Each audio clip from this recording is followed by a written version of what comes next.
Welcome back to Capital Catch-Up. I'm Victor. And I'm Leanie. It is February 2026, and the 119th Congress is moving at a breakneck pace. We have a massive slate of legislation, committee hearings, and nominations to get through today. From rebuilding schools to a major shift in Middle East policy, the docket is full. It really is, Leanie, and I want to start right at home with infrastructure and education. We're seeing a significant push with House Resolution 7340, the Rebuild America Schools Act of 2026. This is a long-awaited move. We know the average age of a public school building in the U.S. has been climbing for decades. This bill aims to provide grants for long-term improvements to school facilities. Exactly, Victor. And this isn't just about fresh paint.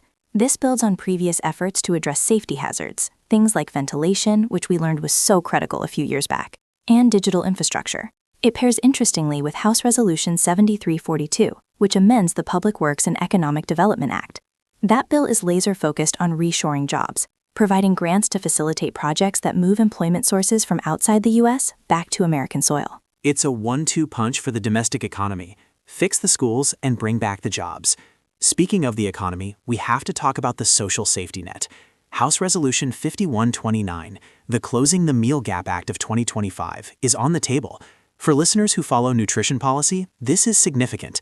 It seeks to base SNAP benefits on the low-cost food plan rather than the thrifty food plan. That is a crucial distinction.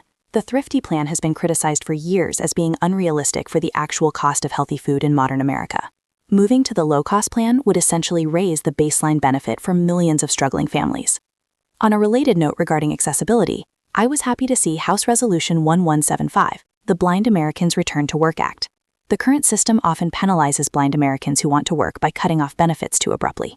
This bill aims to fix that earnings cliff. Moving to health, there is a strong focus on prevention this session. We have House Resolution 7385, directing the CDC to establish a grant program for pre-exposure prophylaxis, or PrEP. This is a major step in the fight against HIV, moving from treatment to proactive prevention. And that aligns with House Resolution 1039, recognizing National Black HIV/AIDS Awareness Day. The disparities in healthcare outcomes are still stark, and these resolutions keep that conversation front and center.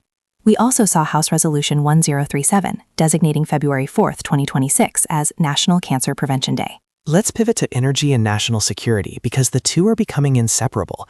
House Resolution 4090, the Critical Mineral Dominance Act, is making waves. As we transition to green energy, our reliance on foreign supply chains for lithium, cobalt, and nickel is a vulnerability. This bill aims to secure those supply chains. But there's a tension there, Victor. While we have that bill, we also have House Resolution 3699, the Energy Choice Act, which often signals a pushback against mandates for specific energy types. It'll be interesting to see how those two philosophies clash in committee. Speaking of clashes, we have to discuss the foreign affairs hearings. The title of the hearing scheduled for February 10th stopped me in my tracks. Syria at a Crossroads, U.S. Policy Challenges Post-Assad. Post-Assad.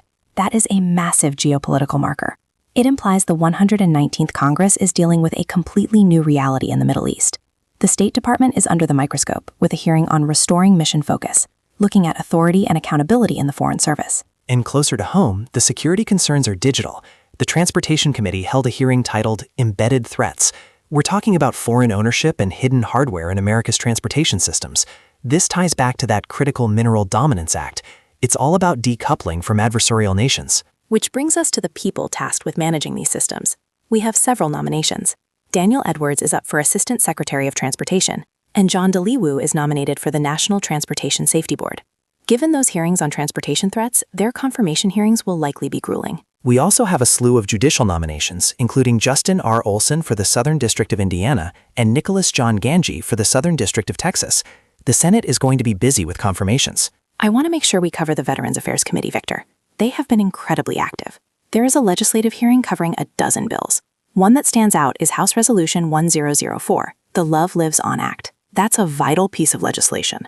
Currently, many surviving spouses of fallen service members lose their benefits if they remarry before a certain age.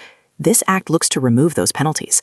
They are also looking at House Resolution 1685, Justice for ALS Veterans, and House Resolution 982, the Warriors to Workforce Act, aimed at transition and suicide prevention. It's heartening to see such a comprehensive approach to veteran care, from burial allowances in the Veterans Burial Allowance and Reimbursement Act to housing in the Veteran Housing Promise Act. It's a reminder of the life cycle of care required. Absolutely. Before we wrap up, we should touch on the environment. The Natural Resources Committee is looking at everything from the Lower Yellowstone River Native Fish Conservation Act to the Smithsonian American Women's History Museum Act. But one bill caught my eye regarding agriculture: House Resolution 641, the Coordination for Soil Carbon Research and Monitoring Act. Soil health is the next frontier in climate policy. If we can sequester more carbon in agricultural soil, it's a win-win for farmers and the climate. And on a lighter but necessary note, among all this heavy legislation, we have House Resolution 1036, supporting the National Day of Play.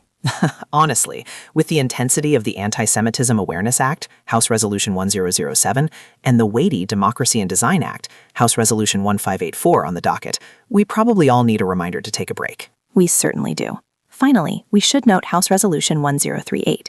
It's a sense of the House resolution recommitting to the 14th Amendment. It's a symbolic but powerful statement ensuring democracy works for all, not just the powerful few. So what should listeners watch for in the coming days? Keep an eye on the Veterans Affairs markup sessions. Those bills tend to move with bipartisan support, but the funding details matter. And definitely watch that post-Assad Syria hearing. That will set the tone for U.S. foreign policy for the rest of 2026. And don't forget the Closing the Meal Gap Act. If that gains traction, it changes the grocery budget for millions of Americans. We'll be tracking the votes in the congressional record, which has been voluminous this week. That's all for today's Capitol Catch-Up. Thanks for listening. See you next time.